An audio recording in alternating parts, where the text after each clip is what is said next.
Hi everyone, welcome to Grow Roots. This is Shannon and this is my dog Gummy, who is insisting on being in this video today. She just jumped right up on my chair.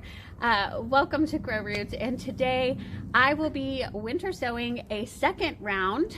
I will be winter sowing some more perennials, a couple of cool season annuals, and my herbs.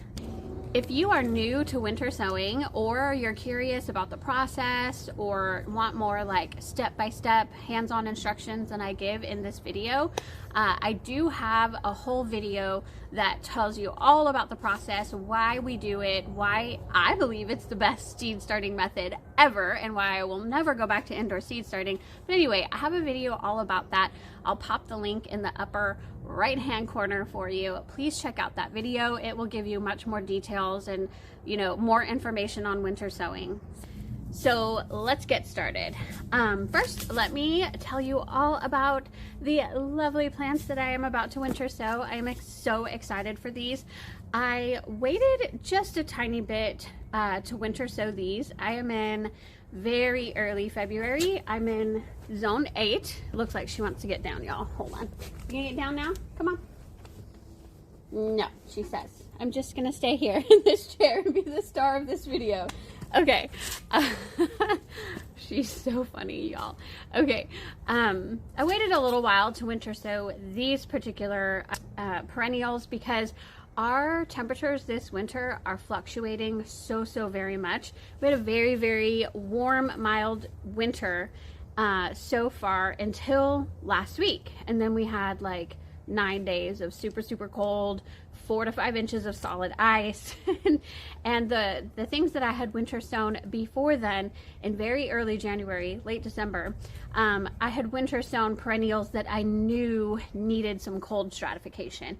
And I also knew that if those particular perennials, which are super hardy, if they were to sprout, which many of them did, they've germinated and I have little seedlings now, I knew that they would be okay if we had another super big cold snap and they were exposed to super cold temperatures. They were going to be okay. So, and they're still doing really well. I may have lost just a couple of seedlings, like literally 2 or 3 seedlings out of many. So no big deal.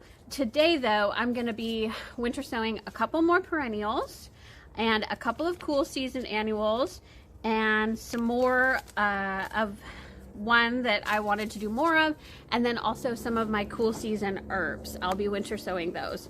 And the reason I waited just a little bit is because I wasn't sure how these seedlings would do if we were exposed to super cold temperatures again.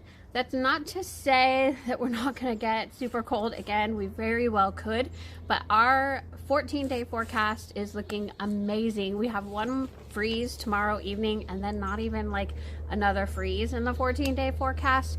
Our average last frost date is March 14th, so we are still well within that window. But these, again, are plants that can handle that. So I think they'll be just fine. So let me talk about them for you. First up, there you go. Now she's done. Okay, first up is Ajuga reptans. I wasn't even aware that Ajuga was available growing from seed. And then a friend of mine, she has a YouTube channel as well called Joyful Farmer. Her name is Kendall, and she was mentioning that she was winter sowing Ajuga. And I was like, wait, what? Because I need to buy a whole flat of Ajuga to fill in one area of my garden that is in the shade. She's like, yeah, I get them on Outside Pride seeds. So outsidepride.com is where she gets hers. And this is just a regular standard variety of Ajuga. They bloom really beautiful blue blooms in the spring, and they are hardy in zones 4 through 9. So even if these sprout in our little bitty warm up here, they will be just fine. If I had these earlier, I could have winter sown these with my first round too. And I'm just really hopeful to get these going as a shade ground cover. I have some Ajuga already. I have burgundy glow ajuga, as well as just your generic, probably kind of this ajuga, and it does really, really well in the shade. It's just thinned out a little bit, and so I need to fill that in with some more, and I love it so much. It's such a beautiful bloom in the springtime. So very happy to start growing those. Another one that I just want to grow more and more of, but I am out of seeds, is balloon flower. It's also called Platycodon grandiflorus, and this variety is blue. They are available in pink and white as well, and actually I've seen like another shade that was like white with pink tips, I think. So anyway, I am already growing some that was in my first round, and I have a few seedlings going there, but I want more. And there's, again, I got these on outsidepride.com. They are a great price, and there's 1,000 seeds in here. So again, they're hardy in zones 4 through 9. So they'll be just fine if they do sprout, and they grow up to 18 inches. They are just a fantastic perennial. Oh my goodness, they are beautiful. I believe they bloom about summertime though. So that's another thing that I'm excited about, just getting more and more of those. And then this one is a new one for me this year. It is a pink type, I guess it's called Flora Pearl Salmon Dianthus. I love Dianthus, y'all. It is a perennial in our area. I don't know if this one says what zones it's hardy in.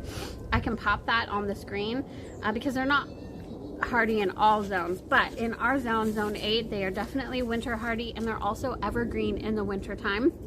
They also sometimes bloom in the winter time for us, which is crazy. And then they really kind of sporadically bloom all year round. They're a fantastic perennial, beautiful pop of color in any garden, and they're available in tons of different colors. But when I saw this pink salmon color from Baker Creek Heirloom Seeds, I knew that I needed to try it. So I will be trying that. And then these are cool season annuals, but I know they work really, really well for winter sowing. And I have 2 different varieties. So these are forget-me-nots, Silva, Rose Silva, and then this is Sinoglossum. So these might actually be different. Oh, actually, this says Myositis sylvatica, and this says Sinoglossum. So these are actually a little bit different, but forget-me-nots, they are really, really beautiful. And this is a new variety for me from Baker's Creek. I absolutely love this color pink and thought it would be a nice change. And so, oh, this is hardy in zones 3 to 8. Loved by pollinators, so excited to get that one going. Again, if this one sprouts, it'll be just fine. And the forget-me-nots, I have done these, gosh, many years, and they grow really, really well in the winter time as seedlings, and then they bloom these beautiful purple blooms, or blue blooms, honestly, and I just can't go without these. They are awesome. So I'll be this seed packet is also 2 or 3 years old. I know it's not going to give me amazing germination, but it's okay. I might pick up another one actually. And then this one, this is the last of my flowers that I'm going to do today, but I only had 1 jug, enough seeds for 1 of these, and they're already growing and they're already sprouting. But these are fantastic cool season annuals. This is Larkspur Kaleidoscope mix, and I grew these last year, and I was just amazed at how beautiful they were. And these, I've even got some seedlings in my garden that are seeding from last year, but I'm growing more, and they're just fantastic, honestly. And then I'm going to be doing my cool season herbs. I did this last year as well with winter sowing, and cool season herbs do amazing being winter sown. The first one that I'm going to be doing that I did last year is mammoth dill. These are my seeds from last year, and mammoth dill was just unbelievable. I was hoping to get some swallowtail caterpillars on my mammoth dill last year, and I did not quite get that, but who knows? I'm just gonna keep growing it, and maybe one day I'll get lucky and see those swallowtail butterflies or swallowtail caterpillars, because it is a host plant. I believe it's the eastern tiger swallowtail, one of the swallowtails, maybe all of them. It's a host plant, so you could definitely get some caterpillars on yours if you grow that. But I also love the way that it smells, and I love the yellow flowers that it gives. So definitely growing some of that. And this year, also parsley. If I'm not mistaken, parsley is also a host plant to the swallowtails, or at least some species of swallowtails. And I didn't have parsley last year, and I was really wanting it, honestly, for some of the things that I was cooking. And so, yeah, I'm just going to be growing this for culinary needs, but also to see if I can get other caterpillars as well. And then next up is sage. This is just your normal, like, culinary sage. Nothing special, nothing spectacular about it. But again, I did not grow that last year, and I kind of wanted it for some of my recipes. And so definitely want to grow some of that. And this one is thyme. I do have lemon thyme in my herb garden right now, but I thought there are some times that I want thyme, but I don't want that lemony twist to it. So I'm just gonna grow some regular thyme. These seed packets are years old, so I realize they may not have the best germination, but these also I could get more of if I wanted to, but because they're at the Dollar Tree for, I don't know, 4 for $1.25, I think it is. And then oregano. I already have some oregano, but growing a little bit more, so there you go. All right, that completes my second round of winter sowing seeds, and let's get started with the whole winter sowing process. So I'm not going to go into huge detail about winter sowing because hopefully you'll check out my other video all about that process and why I do it. But I've got my jugs, they're ready to go, they're already cut, holes in the jugs, all of the things. And so basically all I need to do, I've got my soil right here. I am using Happy Frog. You can't see it because I don't want to pick it up, but I'm using Happy Frog potting soil this year, mainly because I've heard that it works really well for winter sowing, and I found a really great price at HEB, which is a grocery store that we have here in Texas. It's unbelievable, but they sell this potting soil for the Happy Frog is $19.99 per 2 cubic foot bags, which is like, wow, just slightly more expensive than Miracle-Gro, and I think it's so much better. And so that's what I'm using this year. And you can use any soil that you want, just make sure that it's super well draining. It does need to have a little bit of fertilizer in it because, like, not like seed starting mix, these guys are just going to be out in the elements, and there's no like fertilizing them once they sprout. And so they definitely need a really great potting soil that has lots of nutrients for them. And you want to make sure there's not any large like wood clumps. Even this one, I pull some of them out, especially on the top, because like the seeds will not germinate if they're on top of a big wood chunk. Okay, so you want to make sure that's a soil that doesn't have a lot of wood chunks. This one doesn't have a lot, but it has some, and I just pick them out if it's on the top. The soil needs to go in all the way up here. I have made sure that these are cut and they have 4 inches right here, and I'm filling it all the way up to the top. I'm packing it in, but not super tight. I'm making sure that it's moist. So if this potting soil isn't moist enough, I'm gonna go ahead and mist it before I plant the seeds.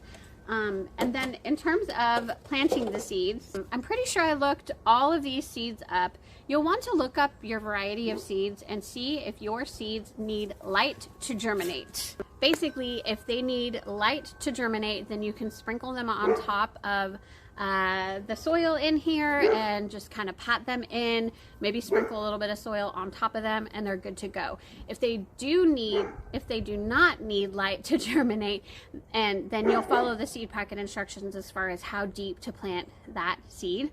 Another thing, there's 2 options when you're planting these seeds. You could space them out, and like in here I can get usually 12 to 15 different, pockets of seed in here if you're going to space them out to create individual plants in there. Or you can use something with winter sowing only. I don't know why it's winter sowing only, but with winter sowing only, you can use a method called hunk of seeds method. And basically, if you have enough of the seed, you can sprinkle the seed on the top of the soil, not really paying a whole lot of attention to how far everything is spaced. And when those germinate, they come up as like one big carpet of plants. And then when they have 2 sets of true leaves. That is when it's time to transplant into the garden. And when it's time to transplant into the garden, you basically take the whole thing out, and it's root systems, typically when it's grown like that, all of the roots are clumped together. You're going to take it out as one big mass, and then you're going to cut it into, 9 to 12 squares, and each one of those hunks of seeds is what you're going to transplant into the garden. And yes, multiple plants are coming up there, but they're all kind of growing in together as one big plant. And I have found that method has worked really well for me. I did do that last year, and they came up as really, big, strong, hardy plants. So either method is fine, whatever you prefer. If you want to see what that hunk of seeds looks like, because I already have some of those germinating, let me show you really quick. So this is Sweet William, and because these seeds are so tiny, I just kind of sprinkle them all over the place on the top here. And let me see if I can show you guys. There you go. Like, those are all coming up.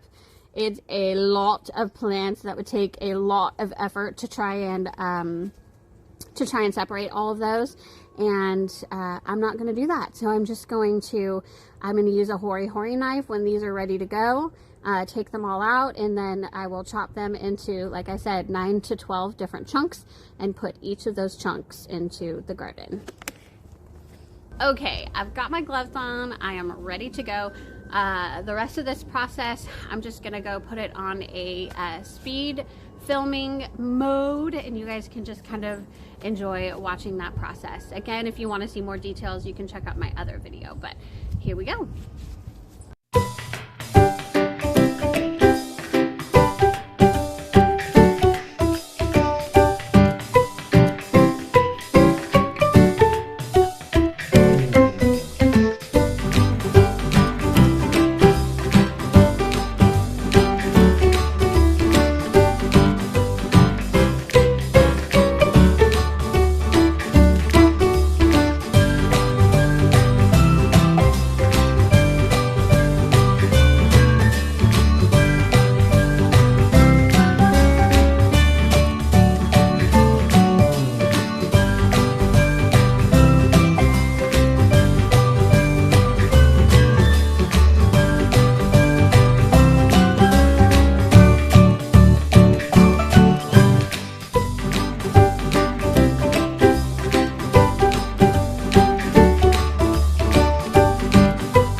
We are finished. So only 12 winter sowing jugs today. I actually did ajuga, 2 different jugs for ajuga, because I do want quite a few of those ground cover.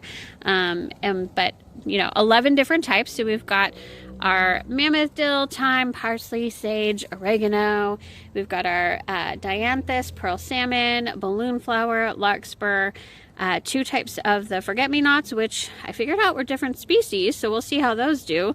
And then 2 ajuga, and they're all taped up. This is white duct tape.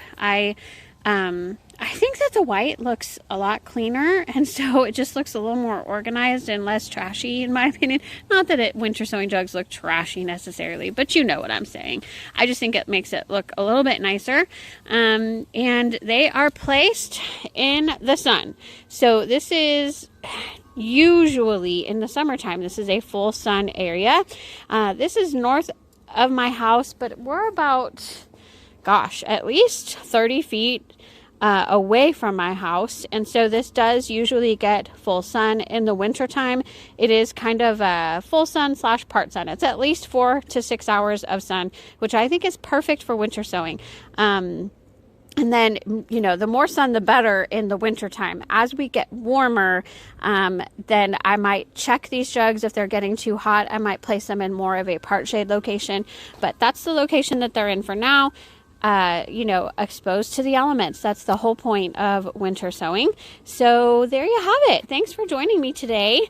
Chloe, my backyard garden cat, is saying goodbye as well. I thank each and every one of you for watching today. Please subscribe to my channel so that you can see all of the results from this amazing winter sowing that I am doing this year. You can see my previous batch here, and yeah, definitely subscribe so you can see all of the things that I'm growing this year and how they turn out.